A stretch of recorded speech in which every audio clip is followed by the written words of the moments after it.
Last Sunday in my church, Reverend Mother Rebecca gave a sermon that really stuck with me, especially as a marketing director and a social media manager. So I want to talk about it. She talked about how social media has become more of an echo chamber in her realm, more negative and just noise and too much to the point where social media was making her sick and she wanted to just turn away from it. She mentioned about feeling insignificant and small and worthless. And a lot of us feel that or overwhelmed or disheartened. And it's because of all of the politics and the hatred and the anger and the misinformation and just everything that's going on in the world today being funneled at you constantly 24/7. And it can be a lot. Maybe instead of turning away, instead of turning off and shutting out, we turn to social media differently.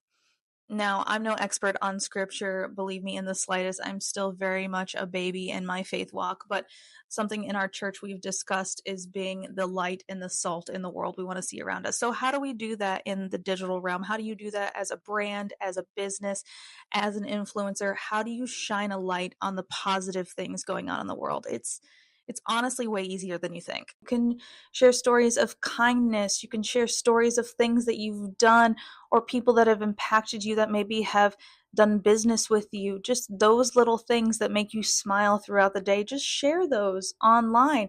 There are people that need that kind of encouragement and that kind of positivity to then pass on. Focus on engaging in positive conversations, uplift people.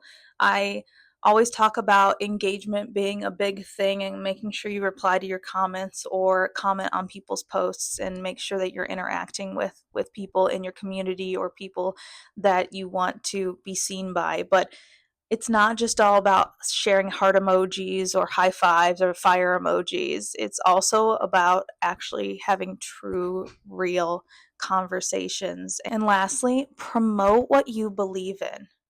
Don't fake it till you make it. That's done are the days of faking social media. I think almost the end of TikTok with those influencers kind of showed people a little bit about fake it till you make it. Show what you really believe, your core values, the truth behind you. Share those things. In the world of social media, it doesn't matter if you're an influencer, a brand, or just somebody with a story to tell, your actual story and platform matters. I feel like this is a good thing to put out on Valentine's Day, even though this sermon happened last Sunday. I do want to ask you guys one question. What is one way you're going to shed positivity in social media this week? So let me know below. Happy Valentine's Day.